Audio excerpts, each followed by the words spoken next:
start now. Sure. Food belly, food baby. Good afternoon, everyone.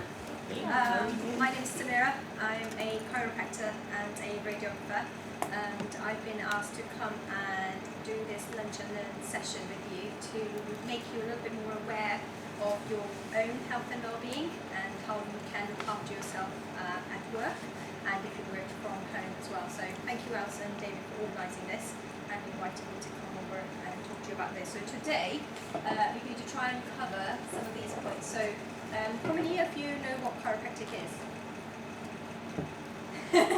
Well, No, I've already had the experience. If I didn't know, have you been to a chiropractor? yeah, I go regularly. Oh, okay. Yeah, I've been going for 12, 15 years.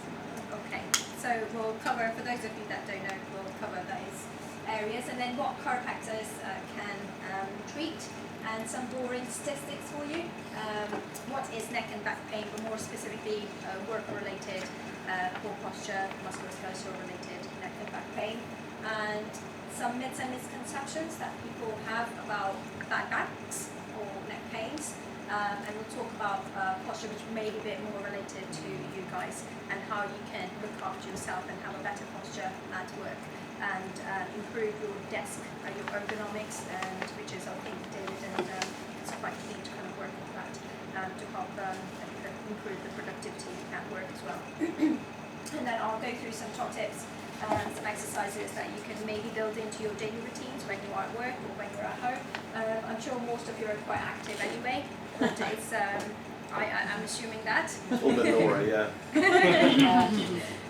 So it's just basically building some little tips and exercises into your routines to see what you can do to kind of help. Because everybody will have certain activities that they will do, but there's certain exercises that you can do on a daily basis. So some of you may train 2 or 3 times a week, some of you may do yoga, some of you may do classes, some of you may do swimming. So all of these activities are really good, but it's what you do at work that matters, not necessarily what outside of work activities that you do.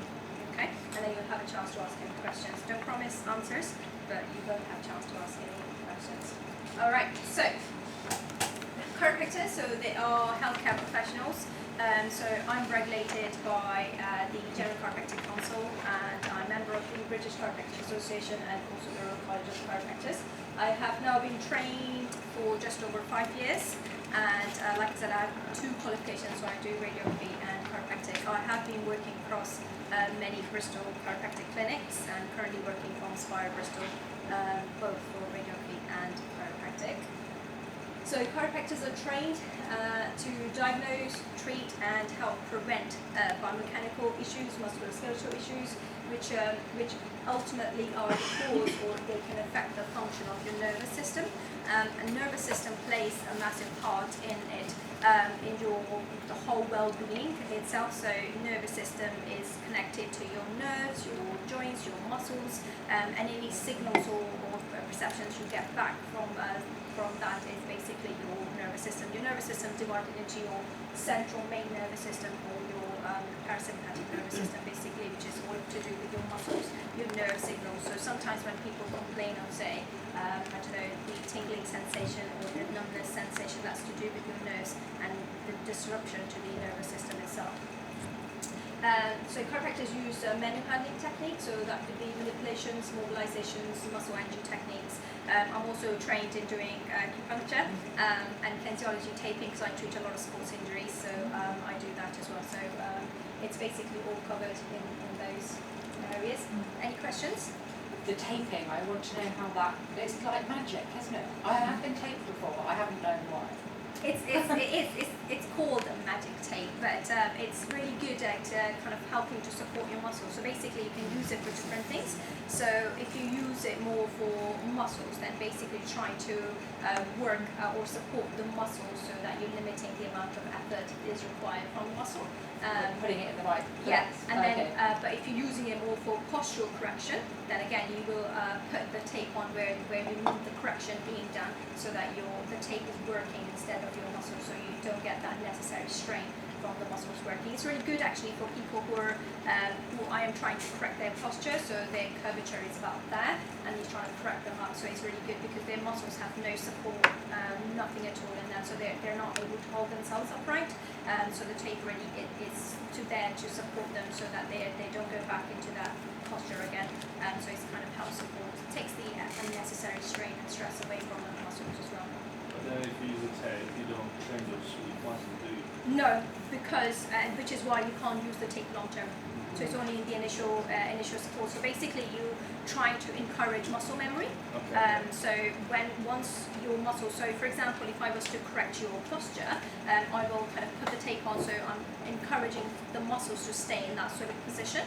So the tape is there to kind of help support that posture, which is where the muscle memory comes in. So and then I'll give you some exercises to go with it to try and encourage basically the muscles that are not active to try and get them active, and the muscles that are overactive, trying to relax them down, so trying to get the balance correct. And then once I feel that your muscles are able to pick up these signals and trying to kind of work through that, then I can start easing off the tape and then let your muscles work. Because if your muscles are stressed and strained already, then trying to get you to do something, all you do is just go back to square one again.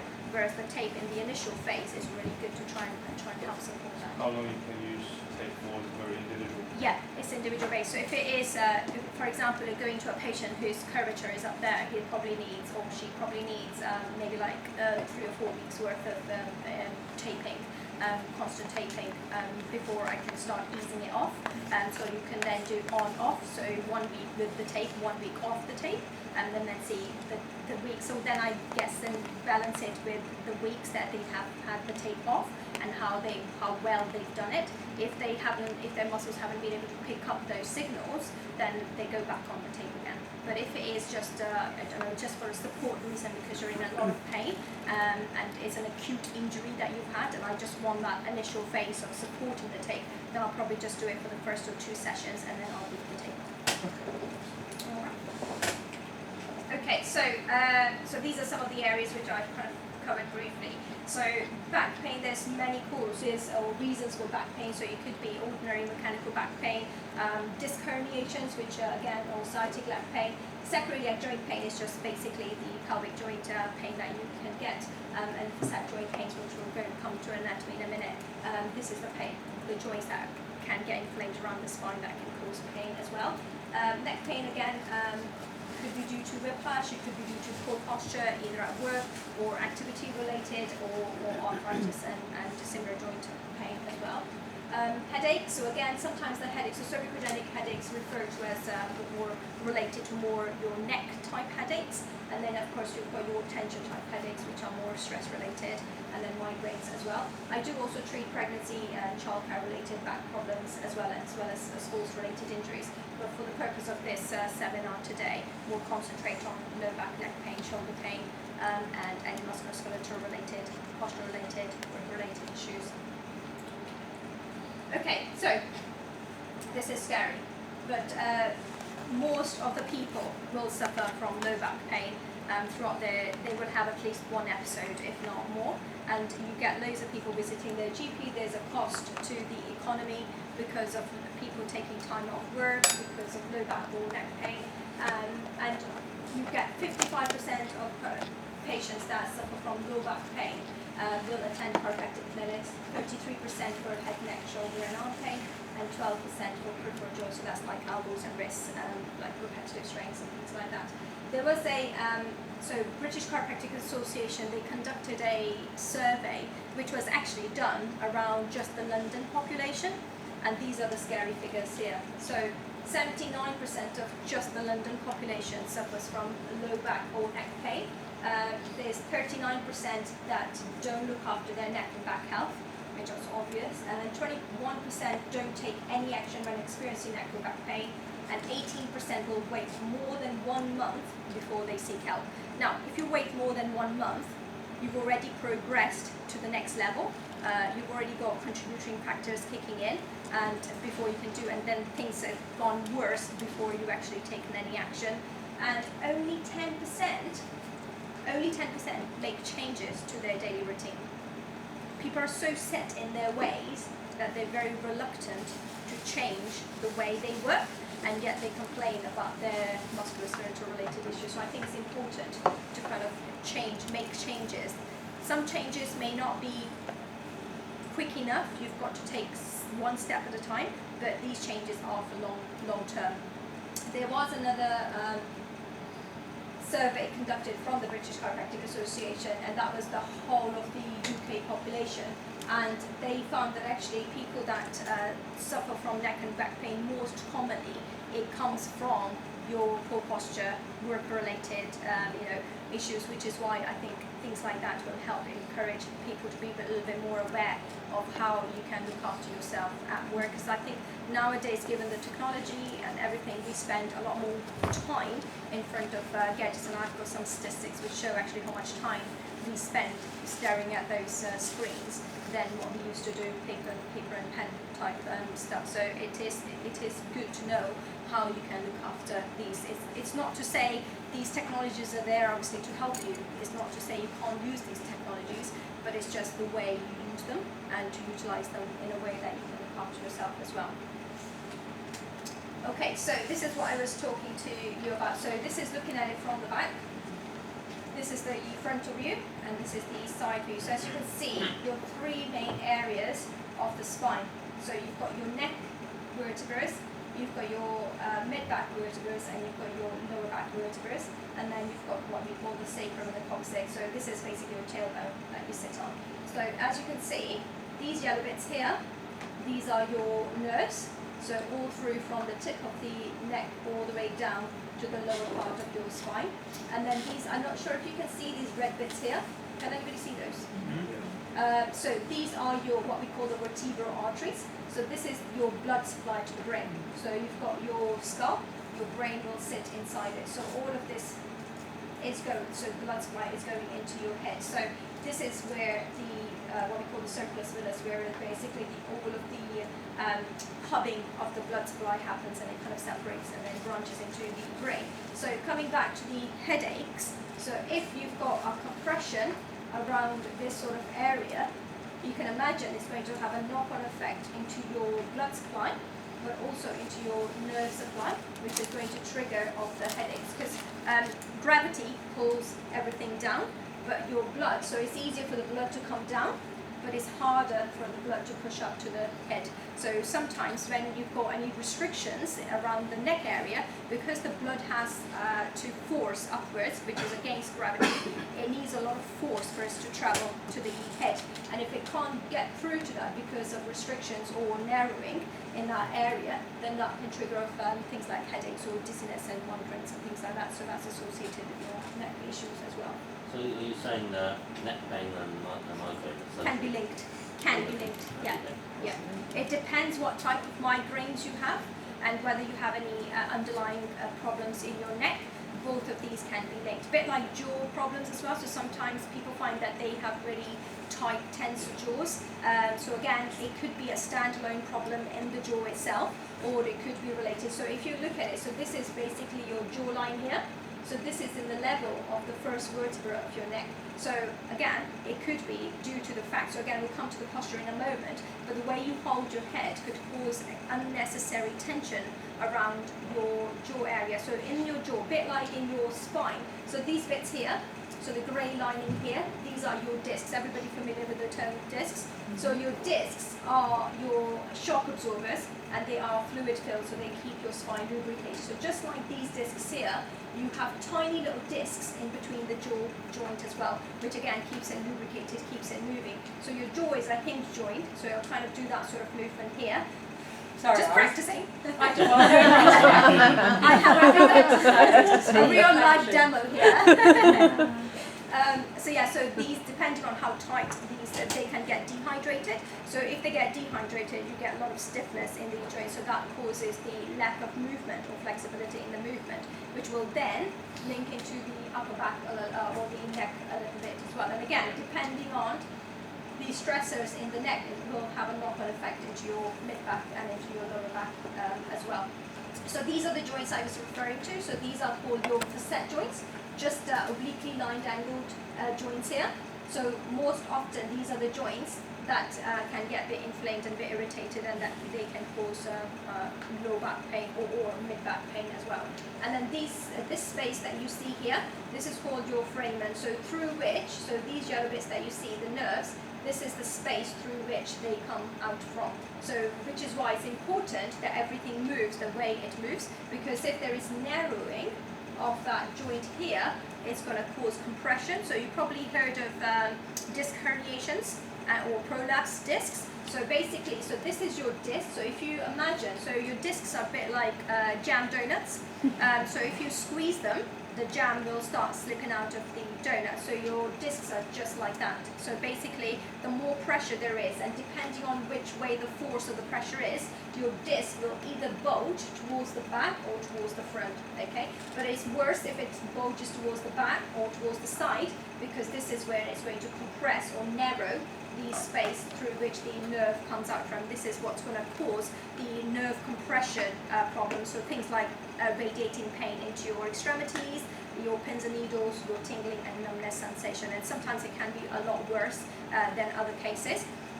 Your disc herniation is actually referred to, so these discs here, so if I cut this open, you've got very obliquely lined labels fibers which basically run along, and there's millions and trillions of these fibers. But if you tear these fibers, which each one of us do, if we sneeze or we cough, we tear these fibers, which doesn't really make much difference, a bit like losing hair, you don't really notice it.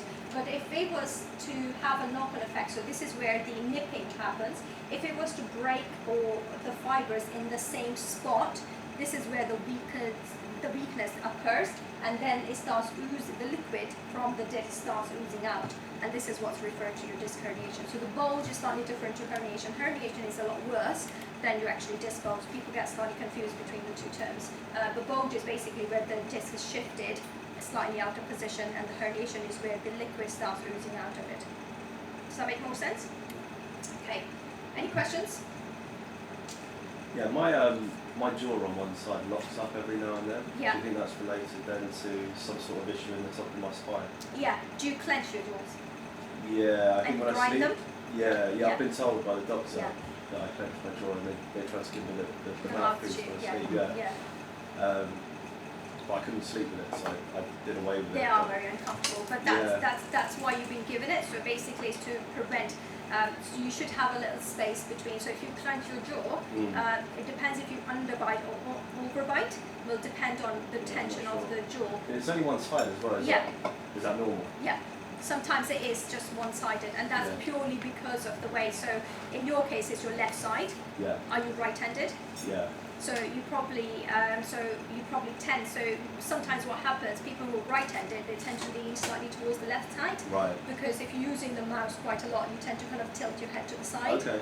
So obviously that compressing the side of that neck as well. So that causes tension. But right side commonly is where you will have the tension, because that's the most commonly used side. But the left side is your compensatory side, which is having to work harder. But the other side, that's not working properly. So that's probably why your left side is. You will find actually when they press into it, your right side will feel tight and it will feel sore. But your left side is where the problem is, because Yeah, it does feel a lot softer that side. It doesn't really hurt at the moment, but yeah, just every now and then, like when I'm chewing and stuff. Yeah, and you Is find there it anything I can do tires to out prevent it? really. It tires out when you chew Yeah, it. it does. Yeah, Yeah. it does. And it clicks every now and then, like physically, like you guys will be able to hear it if I'm chewing. It clicks. It's Yeah. that loud. We do Really hear it. severe. That's why we wear headphones. It's all right. Yeah. Is it short of those mouthpieces? Is there anything I can do to prevent? Yeah, so basically you can have some treatment on it. So basically what they can do is manipulations around the jaw to try and loosen up. So what you want to do is basically realign your jawline. So at the moment, obviously without assessing it, you probably have your jaw slightly shifted, and you probably find, have a look at it in front, when you stand in front of the mirror, you'll find that when you don't open your jaw centrally, it probably shifts slightly to the side.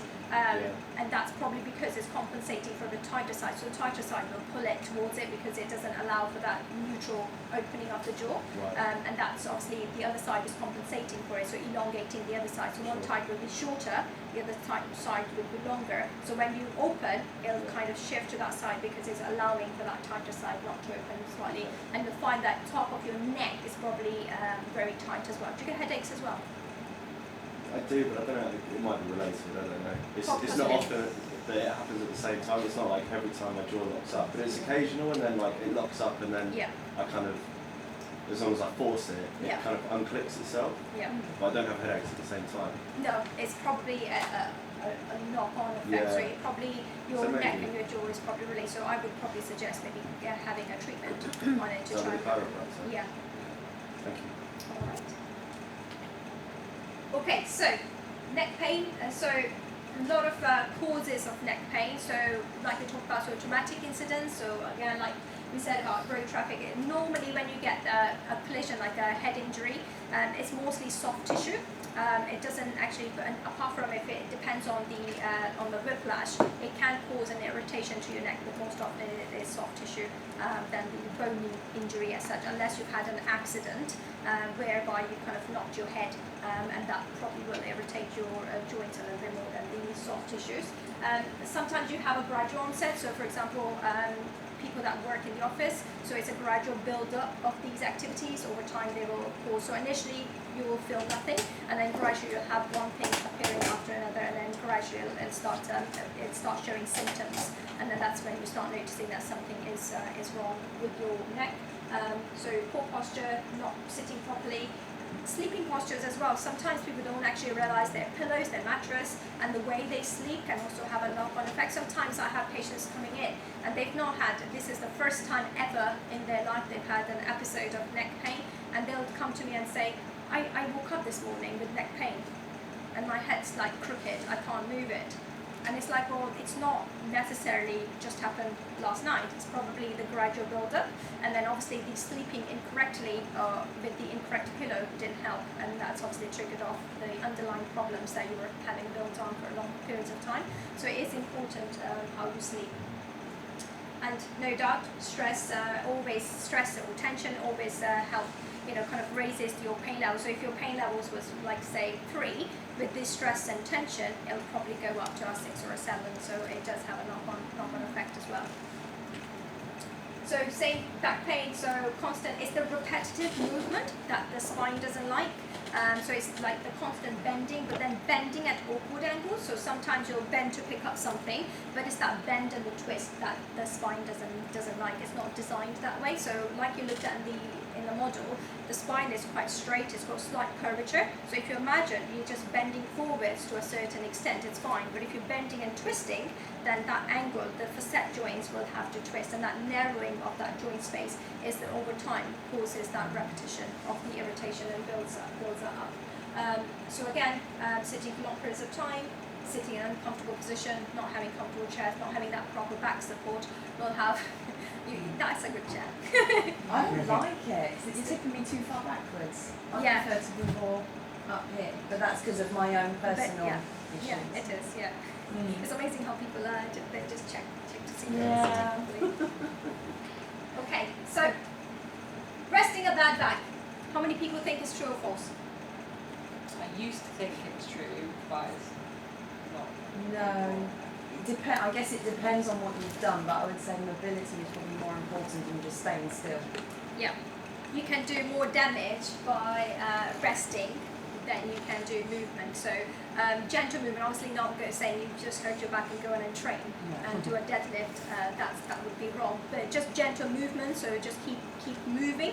Keeping mobile is the best option than keeping still. Because if you keep still, what happens? So coming back to the spinal model that you saw, so you've got your vertebrae, you've got your discs in between your vertebrae.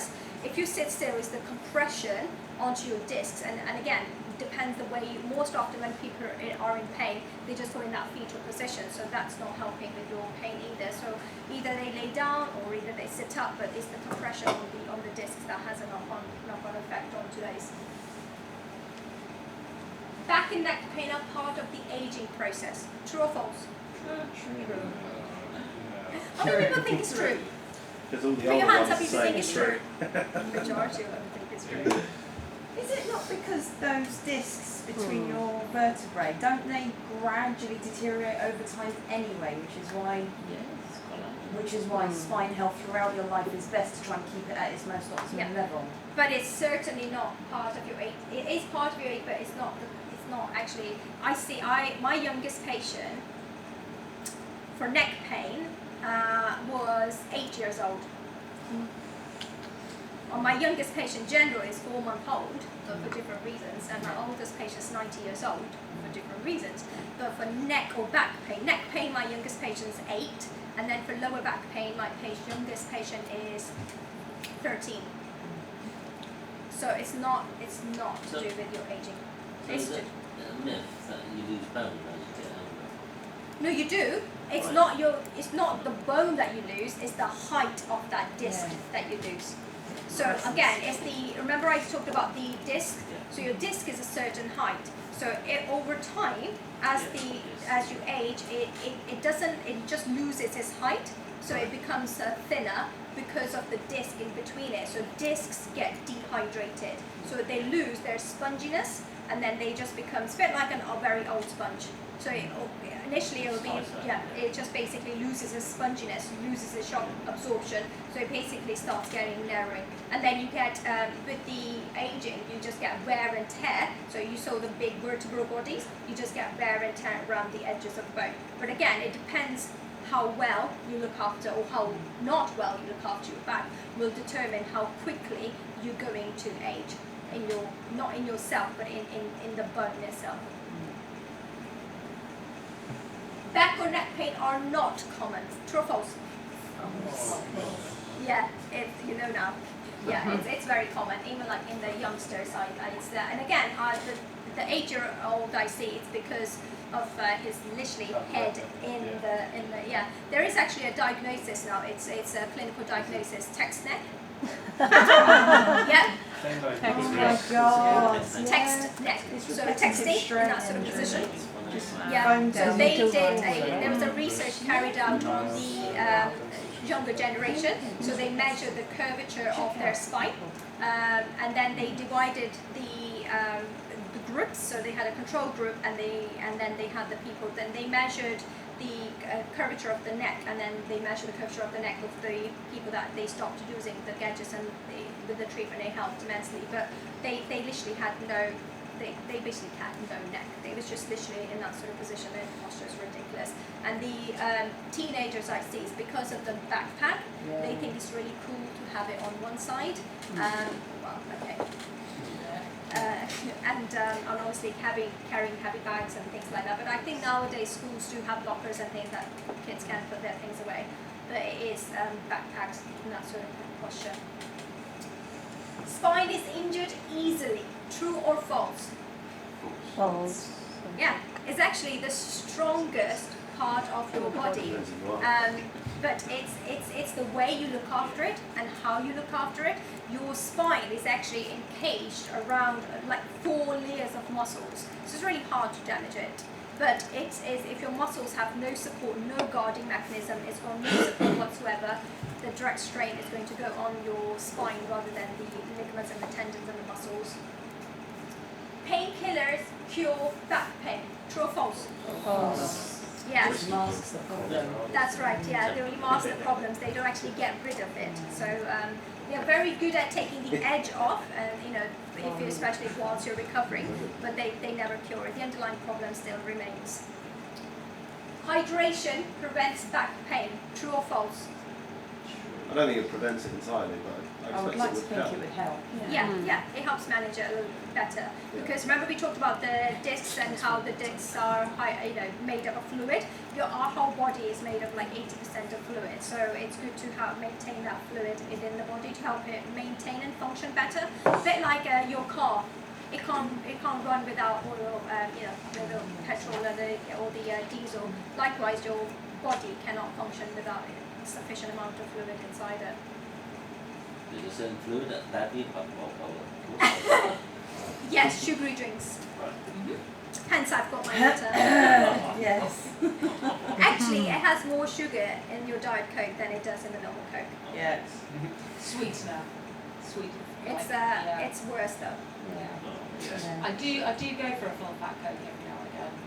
But just Let's just get rid of Coke. I don't drink Coke. Okay, I do other fizzy drinks, but Coke is just the worst. Okay, so Speech today through because they just took our fridge with Coke and Diet Coke and that's it. right, okay. They're like enabling us. Next time when I see him. Okay, so poor posture triggers then. So basically desk-based working, like we said, all the ergonomics, and this is what it does to you. Okay, so eye strain. We were talking about that earlier, weren't we? So eye strain, difficulty breathing. So when you are sat in that sort of position, your lungs are compressed. So people sometimes say, oh, I've had difficulty breathing. It's got nothing to do with you. My chest X-ray was all clear. Well, that's because look at the way you're sitting down. A bit like people who have scoliosis or the curvature in the spine. Sometimes they have lung problems, and that's something that they can't help because that's just the way their spine is, and you can help them manage a little bit better. But it's just the curvature of the spine over time that can cause these issues. Headaches. So again, like we talked about the issues of having the neck forward. Neck and shoulder pains, so compression of so like we talked about earlier, compression of the internal organs. So when you're sitting in that sort of position, it compresses. So don't expect six packs to happen when you're sitting like that. And there is a kind of six-pack. A forced one. And then lower back pain. So this is what I was talking about. So we were talking about that just a few minutes ago. So sitting on the edge of the seat, so you've got no support in your back whatsoever, and you're more inclined to have the injury in that sort of spine area than you are if you were to sit backwards. This chair isn't great either. And then impaired blood circulation, so because you're not moving, remember we talked about your blood having to work against gravity, so it's pushing it down, which is obviously the way the gravity works. It's got no force going out, which is why getting up, walking around helps to push the blood around the body, keeps it circulating. So, posture alignment. So I talked about that briefly earlier. So posture alignment, basically the different types of posture categories that we categorize them into, depending on the way people stand, the way people's backs are. So this is referred to as a spoon back. So you've got flat back, can you see that? Yeah. Flat back, and you've got rounded shoulders, okay? So head is forward, your pelvis is shifted, and you've got no support in your back whatsoever. This is the leaning tower. So it's just literally it's going to fall any minute. And then you've got the bridge, so highly arched back, a lot of issues in that sort of posture here. And then flat back, so no curvature whatsoever, so it's literally flat. This is equally bad because you need to have subtle S-shaped curvature in your spine. This is a normal posture, this is how it should be. So your ears are in line with your shoulders in line with your hips in line with your knees, and your knees in line with your ankles. Okay? Guess who? Oh dear, he's well off. Yeah, I did consent, and he was happy for me to use it. He said he wasn't going to be here, but he was happy for me to use his analysis. So look at him now, and when you see him next time, look at his posture then. He's more aware of his posture. Look how much his head is forward. So this is the green, so the plumb line, and he's way off his plumb line. He said I could grill him. So that was when I saw him back last year. It's a lot better now. The most interesting bit is how much heavier it makes your head, Yeah. which then ties your neck out. So His his head was is 3 definitely times. heavier than 20 pounds. That is a 20-pound head. But also, when your posture is out, as mine is, Yeah. you don't realise how much extra weight you put on one side of your body. Exactly. Yeah. So you can see he's leaning to one side. Yeah. Yeah. He's not actually standing. He It's thinks probably like, because I find I'm 10 kilos heavier on one side. If I put one foot on the each scales, pair of yeah. scales, Yeah. 10 kilos heavier on one side than Yeah. the other. And Dave was the same, and he thought he was standing quite straight, quite Yes. midline. But when I showed him, I was like, no way.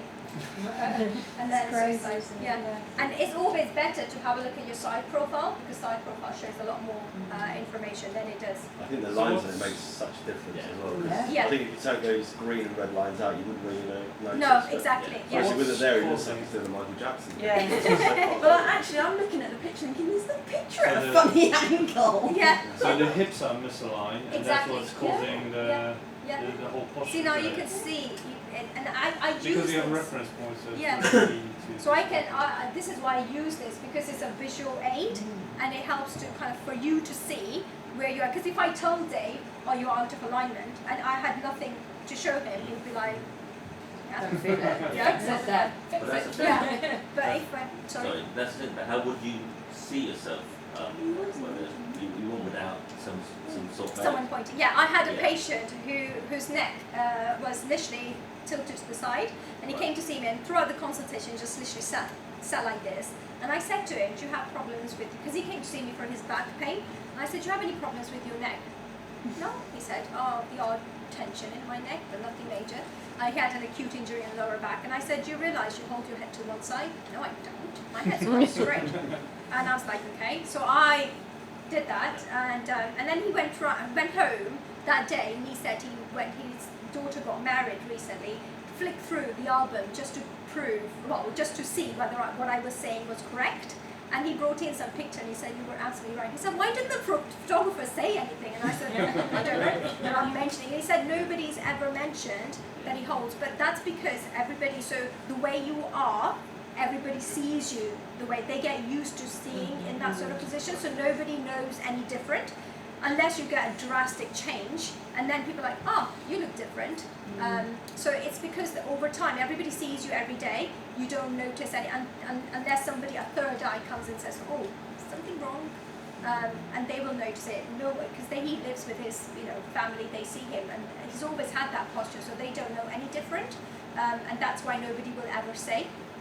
So I think that sometimes things like that do help. But if you stand in a mirror sideways and get somebody to take a picture, you could probably see it. You won't see the alignments and things, but you will see at least the idea of like how much forward your head is. So what's causing the misalignment of the hips? Because it seems like.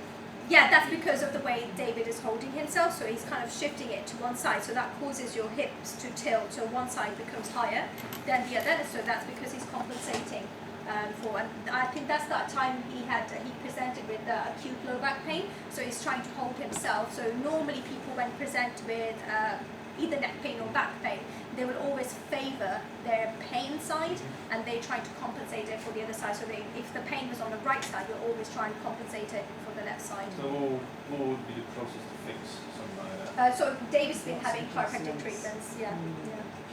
Do you have a before and after? Oh, we forgot to do one. He did come to see me last Friday, but I was going to put a before and after, but he hasn't. But you have to see him when he comes in the office next time. But we forgot to do one on Friday. So how long ago was this?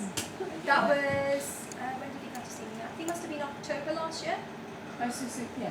Yeah. Which is as expected. It's a good Yeah. 8 months or so. Yeah. And does he come to see you like once a fortnight? Yeah, once a fortnight, once a month, whatever he can fit in his diary.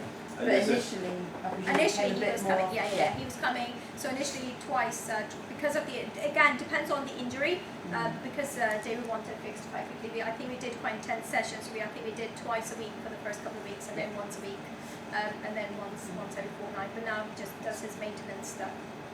Unless he's traveling a lot and he's tight on his neck, and then he just says, "Can I come a little bit sooner?" Is it actions that you take to fix these issues, or is it more of like a prescription of stuff that you give him to do? No, it's the things I do to fix it. So basically the chiropractic treatment, so those of you who've had chiropractic treatment already, so basically it's the manipulations and adjustments that you do to correct the alignment. And then like I said, I do acupuncture as well to help release the tension in the muscles. And then I think initially I'd use the kinesiology taking on David just to kind of support his lower back where the issue was, but now we don't use that. And then I will have given him some homework to do as well. So it's to kind of help maintain in between the time that he doesn't see me. Okay. So the posture, like, is this something that you do on your first, second, or 10th visit at your place, or What do you mean? like the This assessment here on the yes. first because I need to know exactly what I need to be working on. So this is part of the consultation I do. So I do a consultation which obviously includes a thorough case history. Then I'll go on and do the assessments or the orthopedic neurological test, just so I know exactly where the problem in the nervous system is and whether it's more musculoskeletal related, to give me an idea. And then I do the postural screen to kind of find out and exactly it goes with the correlates with my findings, where the problem is, and then kind of help to see where exactly areas I need to treat. But although David presented with low back pain, I have been treating his neck because his neck is eating bad. Do people get back to their normal posture? Yeah. Do they keep it, or do they drift off? It depends. So most of my patients, I think because I'm quite firm, I don't do your exercises, you don't see me basically. Because I do all the hard work, and if you go out and undo my hard work, then so yeah, my patients they're religiously doing their exercise. So if I give them homework, they will do their homework, and if they don't, I know, and they'll come and say, put their hand up and say, I've done my homework.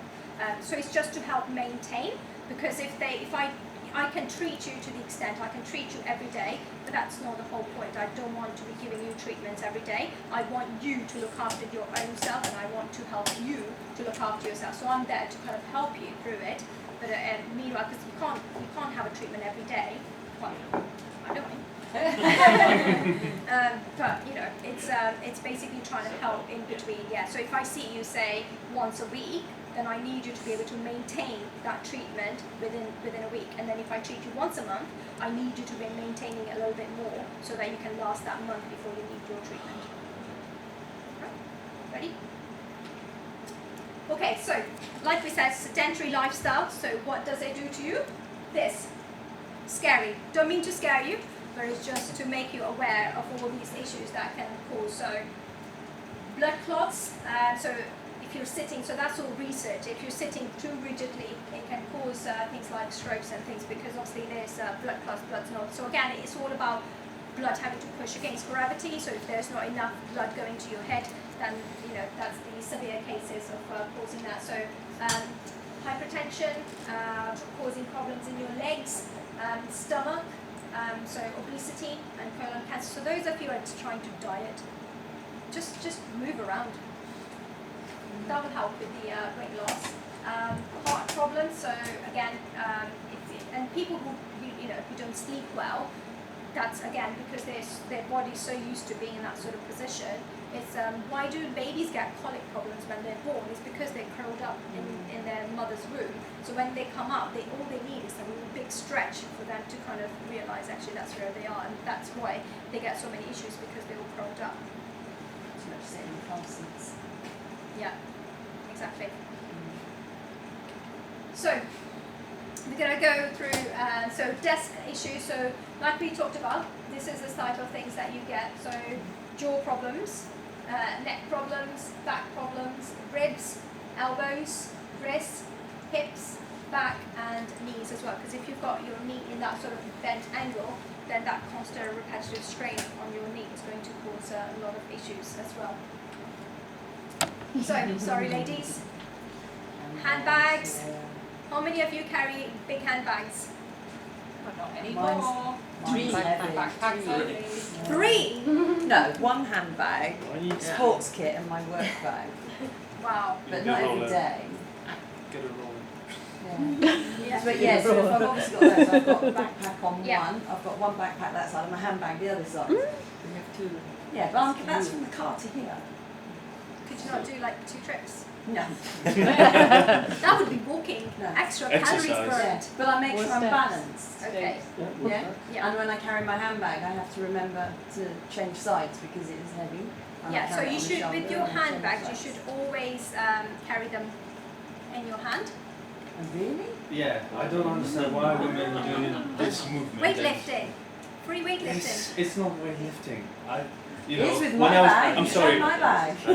20 years ago, 30 years ago, I don't remember women holding their handbags like this. They were holding their Oh, handbags you're like that. talking about holding it Yeah. on their Oh, it's elbow. okay. Wrist, elbow, Oh, yeah. doesn't matter. No, I Because don't. you know what happens? If you have a if you carry a bag, so you know what, if there's a weight in your bag, your shoulder is trying to hold it up because you don't want to let the bag drop. So depends how much weight again you have in your bag will determine how much intensity you have to have in your shoulders. So that sort of posture, it's not good because you're tensing this side of the muscles because they're having to stay up. Whereas if you're balancing it down, then again they say you have to balance your equal weight on both sides. So you're pulling the muscles down, so you're actually stretching it out. As long as people remember to pull the shoulders back as they're doing it and not that. Exactly. And cross-body bags are better, but backpacks are the best because they distribute the weight equally across the back. But heavy jewelry?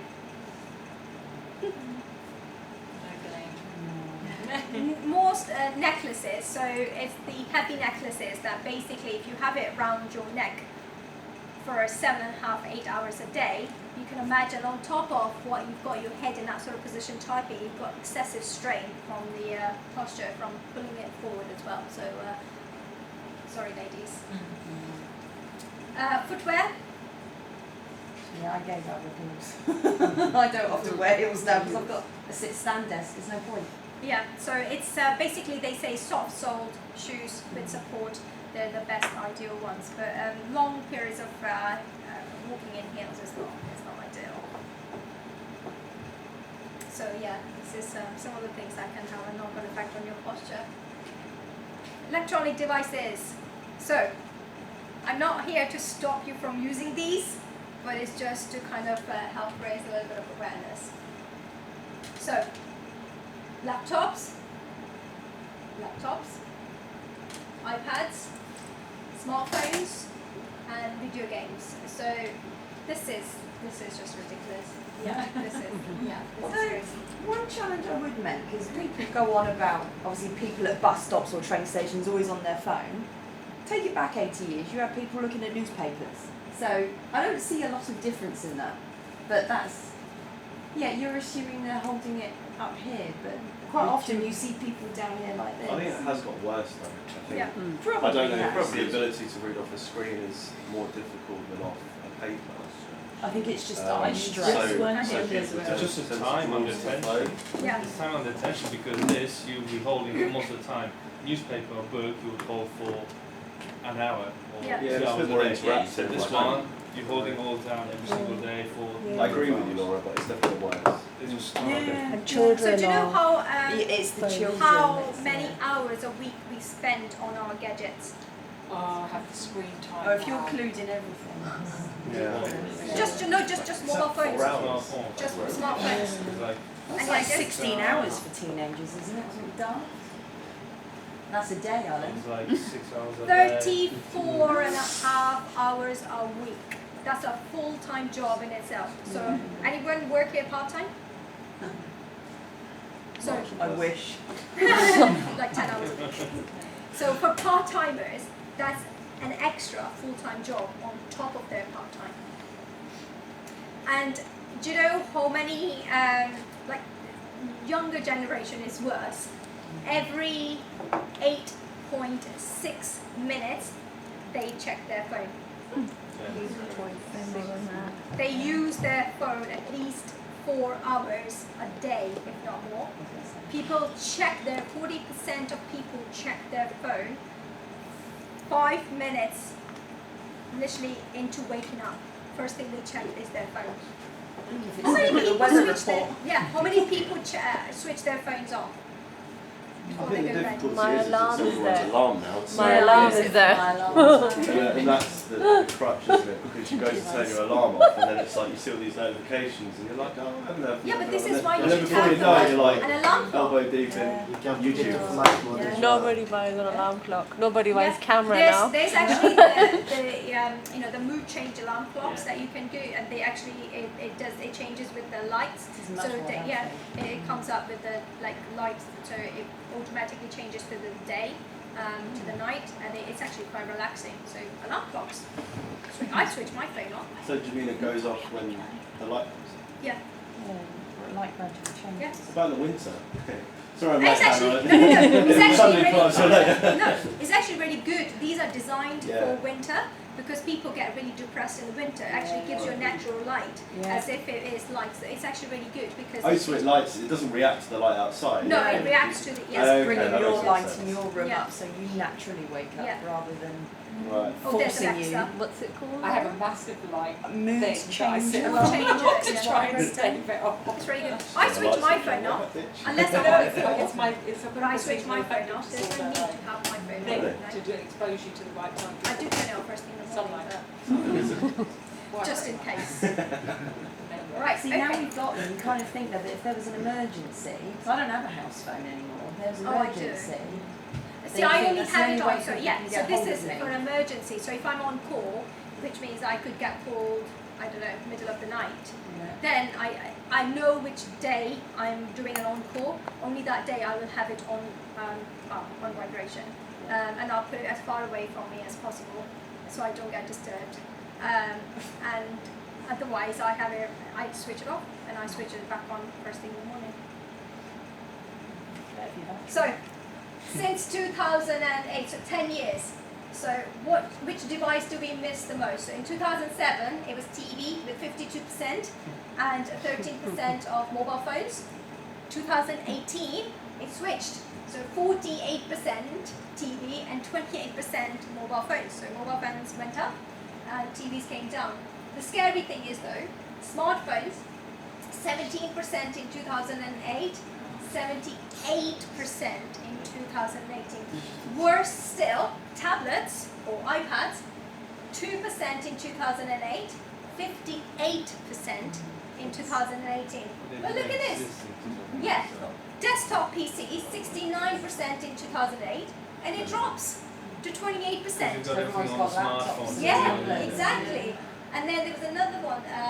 So your laptop's gone up from 44% to 63%, and your DVD player, nobody bothers with DVD players, and 83% dropped to 64%. You don't Yeah. use them anymore. No, so it's the drop rate, yeah. But this is the worst. Smartphones and your tablets. That's a massive increase in 10 years. No wonder why we have more problems now, musculoskeletal related problems, than we did 10 years ago. Which is why, things like that help or encouraging people to be a little bit more aware. If you would come back to 1998, it would be a little bit worse. Yeah, exactly. Yeah. All right. Okay. So, take a break. How many of you? So, how long do you get for your lunch breaks? If you don't mind me asking. 1 hour. An hour. For an hour, we tend to. Wow. Officially. I know. Wow. I don't get an hour. An hour. How many of you go out for your lunch? Have a little walk around, or do you just go and sit in that cafe? No, Walk no. around, I walk go around. and walk. Even before lunch, during the day, just walk around. That's all 5 minutes. Walk around Good. the building. Excellent. Do you know 51% of people sit at their desk and eat lunch. They don't take their full break. There's an average of 22 minutes of lunch break that people get. 22 minutes on average. And most of them will eat at their desk. This is ridiculous. While looking at online shopping or videos Yeah. or I do this occasionally as well, but they don't pay me here for sitting on my lunch. So why would you? Yeah, exactly. Why would you go out and? Sorry, don't take me wrong, but I think this is a part of British culture as well. Yeah. Not only here, I saw in my previous companies and when I speak to Oh, yeah. other Yeah. people, and I really observe here people,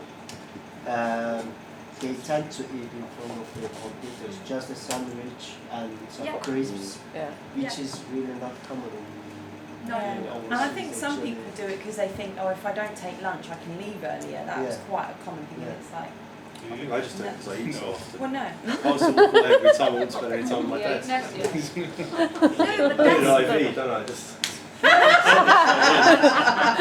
no, but that's a good reason. So taking a break. So how often do you think you should take a break? Every 2 Every hours. hour. Every half an hour. Yeah. Oh. Every 30 minutes. So if you eat every 30 minutes, Oh, at least.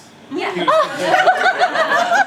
So your breaks are sorted. Yeah, it's perfect. But To be honest, I do it on my desk. He but says then he's desk, so I'll, But you have to get up and prep I it, get don't up. you? And yeah, I might warm it up. But I Like do a 1 laps around the kilo car park box of food. because I eat so Good, much. is that?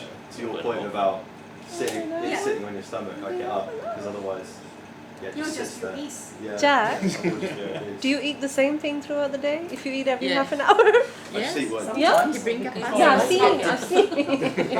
I'm on the seafood diet, basically. I see food and I eat it. But you guys, you should have every half an, even if it is just stood up, going to get a glass of water, have lots of drinks throughout your day, have a glass of water, offer other people cups of tea. I'll go and make you a cup of tea.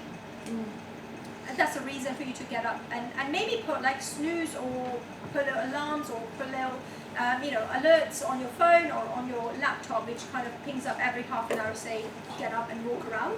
Because once you're sat down, you wouldn't realize half an hour becomes an hour becomes 2 hours, and before you know it, you haven't actually had a break until now it's your lunchtime, which is like 3.5, 4 hours later. And people gonna get fired here if they do that. Well, if they take break every half an hour? Oh, don't worry, I'll speak to David. But it's not only that, because it's like I was saying, you go and fill up your glass, you go and ask a colleague a question, so probably people are surprised how much more they do if you go to the toilet. Yeah, I don't think you account for it, do you? No, It's- you it's don't. those And even like non-commitment phone things that get calls, you up. instead of Before you know sat it, at your you get desk, up. you've Yeah. got headphones, you can just, make a phone Even call. like going to speak to a colleague or something. Yeah, like, yeah, you do have to get up. Instead of sending emails to each other, No, that's Go the and thing, talk you to get them. up and talk to them. yeah, or stop a bus stop earlier, a tube earlier, and walk to work. Stretching as well can be very Yeah. useful. Exactly, yeah. It's all that, walking, keeping active, keeping mobile. Or mum dancing at one's desk. Oh, God. Or, like, do you guys have any gym classes here that you No, lunch breaks? no. They or- brought it in, but they stopped it because no one was turning up. So, I mean, I didn't turn up, so I shouldn't No. laugh. But I think But there was yeah, like there there was was Dave and like circuits one other class. person that turned up. yeah, so see, so they this is stopped. kind of like you get an hour, so you could probably do half an hour worth of like just even like stretching or anything like that. You could fit that in quite well. The thing is, So- they try and offer things like Pilates and yoga, which are generally hour sessions, and they're worried that they've got to change time and they haven't had their lunch, and people do want to just get away. Well, in your half an hour break, get changed already. Nobody's going to mind, are they? I don't think so. No. I mean, I'm putting it out there as to why Yeah, people I don't just take it suggest up. it. Yeah, so Yeah. suggesting just change maybe in your half an hour break, and then when you come back, change in your next half an hour break. It's massively fine. And then instead of like yoga sessions could be condensed to whoever does the yoga classes, they don't have to run for an hour. No, they don't. They can do half an hour, just very isolated work. And if they work on different muscle groups each time, they don't actually have to run because they try and condense everything in 1 hour because they try and get everything through. Whereas if they concentrate on one part of the body or one muscle group, they can get it done easily in half an hour. So, desk postures. This is the ideal desk posture. How many of you sit like that? I don't think I've ever sat like that. Occasionally, when I'm feeling a bit like, oh, I'll sit up See, properly. I don't like this chair because it doesn't support my shoulders. No, I don't like this chair because it's making me lean And backwards. I like to have a chair that supports my shoulders. But then you can have, Yeah, but you can have the ones that come up a little bit Yeah, higher. yeah, yeah. But I mean, This this is- specific yeah, chair. yeah. Like this one, I'm leaning down to Yeah, have a support on my shoulder because if I don't feel comfortable. but you're not sat properly. I know. I've got other exercises to keep me. So a lot of stress. So this is basically how you should be sat. Your arms should be relaxed, your feet should be relaxed, and you should have that angle. Your hips should be slightly higher than your knees. And if you need be, sometimes if your feet if you can't get that angle because your feet can't touch the ground, you can always have something underneath your feet just to raise that slightly, and then adjustable height of the screen so it's at an eye level. Oh, the top of the monitor up higher. Yes. What were you looking at? What about the top? No, I was like middle. Middle, No, yeah. No. it's kind of the top part is meant to be eye level. Yeah. Because that way you can have your arms at 45 degrees. Yeah. Because if you're middle of it, your arms are going to be up here. Unless you've got a really long arm on your monitor. Yeah. And I always change, so your keyboard, you don't do hot desking here. You have your own. In theory, you do. A bit, Okay. Because if you've got it once set up, so I always bring my mouse so that it's when I'm using, because sometimes again, you would set it all up, but then if your mouse was here, then you sit down and you end up stretching your arm because you have to kind of move your arm around. Whereas if you bring it closer, you can still have your arms at 90 degrees and you can just maneuver. Because your mouse is your mouse. It just basically is there to kind of indicate where, or a pointer. You don't initially need to move your arm around with it. So, you guys have sit-stand desks? Some of us, not everyone. Okay, they are ideal because again, coming back to sitting for too long is equally as bad as stood up for too long. It's all about the movement. So sit-stand desks are designed so you can maybe work half an hour stood up and then take a little stroll, come back, sit down, and then you can, throughout the day, you're actually getting your spine moving instead of just static in one position. So Shall we this tell is, on Dave? Say I already stands told him. all day. And that's He what does. Dave Brown did. Yeah. He was standing permanently when he wasn't in a meeting, and obviously now he's having to sit down. Yeah, he's David done said that he does before. his stretches whilst he's in a meeting. It's above my pay grade, the meetings that he's in, so I can't report back. Feedback. Okay, so this is the standing. So like sitting desks, standing desks would require your adjustment to your height as well. So again, your elbows and your arm are 90 degrees, screen on the top, and your spine nice and relaxed, so you can adjust the height of the monitors. These are sit-stand desks are much better, like I said, because you can get the combination. Because if you do have just the stood-up desk or just the sitting-down desk, that's equally as bad because you just end up spending too long in one position. So, again, staying active. So, staying active doesn't necessarily just means doing the outdoor activities itself. It just means you keep moving. So you've got a lot of activities that you can do, but like yoga, gardening, cycling, swimming, weight sports, walking, but everything in moderation.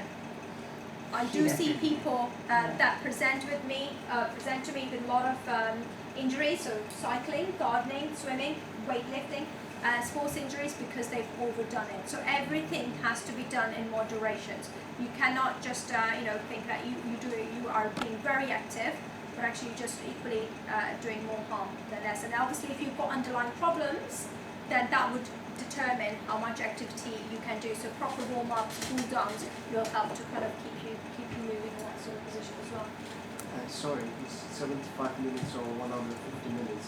Is this daily So or weekly? Weekly. Weekly. Okay. Or mixture So it's of 3 times 25 minutes, Yes, which yeah. I like. Yeah. Normally, a good balance would be 3 times a week. Yeah. With stretches in between, so gentle stretches in between on the days that you're not training or you're not exercising. So.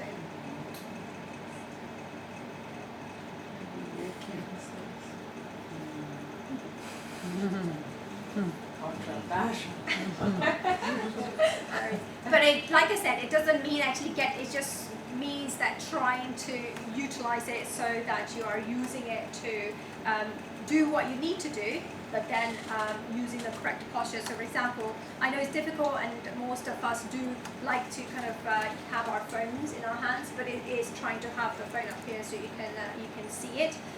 Even when you have to reply, I suggested that to David as well actually. So using your, holding in one hand and using either a pen or fingers to type if necessary. Computers have to be raised. iPads, you should never be using iPads or laptops in bed because that's just wrong. Laptops on your lap, you should not be using those. Again, if you're traveling on the trains and things, it's a good idea to try and get work done, but equally bad because think of your long-term consequences to your health. It's only a matter of 10, 15, half an hour that you're trying to save, but think about the time off work that you potentially looking at and putting yourself behind. So just try and do what you can do to using the technologies that you have, because end up straining your eyes, end up straining your neck, straining your your back, and it's just you end up being yourself. And I find that if your concentration drops, if you're stressed or if you're tired, you're not going to be very productive anyway. So put it to a side, just relax and start all over again, because it's not trying to, and it wouldn't be whatever work you're doing, it wouldn't be very good if you were to do it if you were fresh, if you had more concentration, you'll put more effort into it. Whereas if you're tired and you are in pain, you're not going to, your work isn't going to be as good as it could be. And obviously there's a strain on the eye. So basically 10 tips for your eyes, because a lot of people get a lot of dryness in the eyes, and sometimes they get headaches not because of neck but because of the dryness in the eyes and concentration it requires staring at the screen. So sometimes it's just good to kind of just change the angle, change the height, change the light, change the way you are, and because it reduces 50% reduction in your blink rate if you're constantly staring at the at screens and things. And you stare at screen at home, watching TV, looking at your mobile phones or looking at your iPads, shopping, browsing. Then you come to work, you do exactly the same thing. You go home, you do exactly the same thing. So it's a constant cycle that actually never breaks, and you kind of keep going round in circles trying to achieve what basically nothing. So it's trying to kind of give your eyes a little rest as well. And you should, do you guys have your eyes tested every 2 years? Yeah. Do what? Do it? No. I've been here more than I have. I probably haven't had my eyes No, tested. but it's on yourself to go and get your eyes Yeah. tested. Like 6 or 7 You years. don't need your company to tell you. Yeah, it's basically you should have it every two years. You should have a health check. So stretches. So simple, basic ones that can help you on your work time. So you can stretch your arms, you can stretch your back, you can stretch your legs, you can stretch your hands, you can stretch your neck, or even using dumbbells, biceps, whilst you're on the phone. So Whilst you're eating. whilst you're eating, yeah, The anabolic cycle, isn't it? yeah. You're breaking the You muscle and you're building muscle at the same time. Well, you can sit on the toilet at the same time, you don't have to sort it, do you? Yeah. Oh, sorry. So yeah, so there's lots of different stretches you can do. You know, if I did actually do them, it takes only 3 minutes. So every half an hour, even if you spent a minute on some of these exercises, you don't have to do them all in one go. Actually, it's ideal. I always suggest to my patients that they pick 1 or 2 exercises, and then they do that, and then they alternate every hour. And then so at least you get, if you're working 7 hours, you get 7 different stretches. So that's 7 different muscles worked in a day that you didn't actually think about. So you could do 7 stretches in a day. So pick 1 muscle group and maybe have a grid or have a chart so you can go through it each day and then alternate each day. So you work, and through the week you probably covered all of your muscle groups. Are you gonna be able to send like things like this to us? We want to share. Oh, okay, yeah. Yeah, you can print these off. And if there are other stretches that you want me to give you, then yeah, I can always send some through. It's just having reminders, isn't it? It's not I think like the we haven't been told. most common stretch would be your neck stretches, and I think that's quite easy to do. Even if you're sat at your desk looking at your screen, reading, you could just be stretching your neck. And it's quite simple, basic one. You don't even have to use your hands. You could just be staring at the screen while stretching. And with your back as well, if you get up and walk around, you could just be stretching your back, stretching your arms.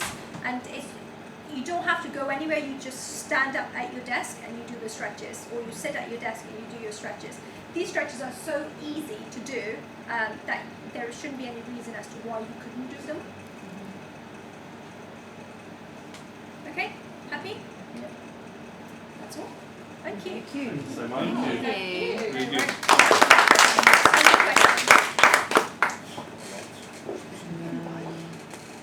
So I have a question on those electronic belts. Yeah. Right. So apart from that, is it a myth that you lose weight from them? Question. Secondly, is because it's making your Muscle long, contract. yeah, Yeah. long use. Is your muscle listening to that, starting to remember things, or starting to do things in a strange way over prolonged use. So anything that you use, I would suggest prolonged use is no good, because yes, initially you will get that contraction in the muscle, so you get the muscle memory, but once the muscle memory is there, why do you need to use it? Because otherwise you're just basically using the gadget to mimic the muscle action. You're not actually using, so then it becomes the reverse, where your muscles actually no longer know how to work or what to work, they just become weaker. And they think they don't have to work anymore because something else is working for them. So once you get what you get the muscle memory and everything, you just kind of get your own muscles to do sit-ups, do curls, do some ab stretches, some ab exercises to get the muscles if that's what you want to achieve. There's a lot of core exercises you can do. Sports really, isn't it? It is. Yeah. It's an easy way, but not really to achieve it. It doesn't necessarily work. It doesn't make you lose weight either. Oh, yeah. Traps and muscle. Yeah. You're not going to break out of it. No. Yeah, thanks. Any other questions? How about when you're working from home? Because obviously you don't have the setup at home. Do you have any tips as to how to sit well? Yes, so at home, if you have, do you have a table that you use? Okay, and do you have a proper chair or just a dining room chair? Okay, so with the dining room chair, what you can do is maybe use cushions or pillows. So what you're trying to do is mimic the support in your back. So see that picture there. So you're basically trying to get your back straighter. So if you put a pillow behind your, it again depends if it's got a high back or a low back dining chair, or if it's cushioned or not cushioned. And again, that you may need to put some cushions to support, because sometimes it can get a bit uncomfortable. And then table, if you find that your screen is not an eye level, you could use books or a box or whatever you find around the house, so that your laptop is raised to that sort of level, and then just adjust yourself. So your computer should be straight in front of you. It should never be at an angle. It should never. Your laptop up here, your arms are going to be up here unless you're lucky enough to have a set of keyboards. Yeah. So there's going to be, that's why. You did the PlayStation. This is why you should have a separate.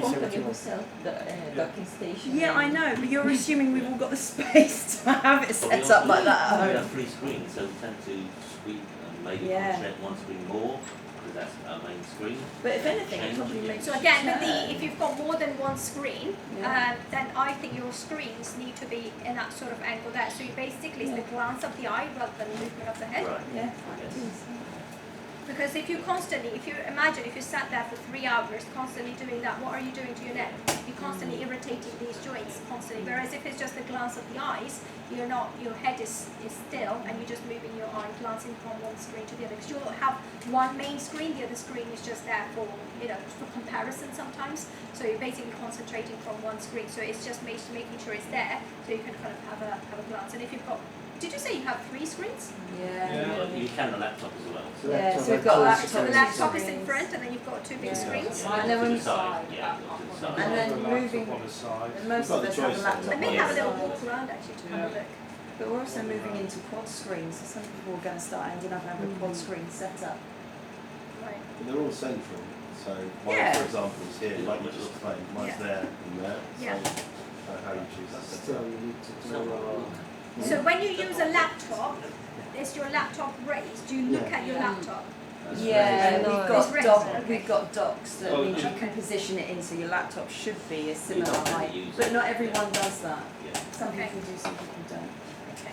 But I mean, there's a chap in the office So- who I'd love Because you to otherwise, see. it's basically if you've got 2 screens but you still got the laptop there, it's basically pointless. Yeah. Because otherwise, you're still staring at that and working there. It's actually worse because you're in that sort of position and then you're having to look up. It's all angles being affected in the neck. Whereas if the screen is there and the laptop is there, then it's not too bad. So it's a bit of a change. We went up in an office, you've got 2 screens, you work with 2 screens. Yeah. You might use your laptop occasionally, but when you're at home, you don't need your laptop. And that can't shift, that sometimes, Yeah, which is raise why problem. what I'm saying is basically make sure that you've got plenty stuff around the house, you know, reams of paper, you know, just raise your laptop, and if it requires, for the sake of health, to have a separate keyboard, because if your laptop is raised, all you're using it is just for the screen, and then you have the keyboard separate, so even if the laptop is raised up here, it doesn't quite matter, because you have a separate keyboard and a mouse that you're working from. Yeah, take a walk around. Okay, I will, because I know, I think David said have a walk around, and if there's anything that I think needs changing, then I can feedback. There's Send a massive chap I email. want to send in your direction. I keep telling him, he's like, I know, and then he just, but he's very obviously crooked. Yeah, no, I'll have a little run. Any more questions? There you go. All done? Thank you very much. I need a treatment, please give me back. Oh yeah. I need a headstand vest. Way behind.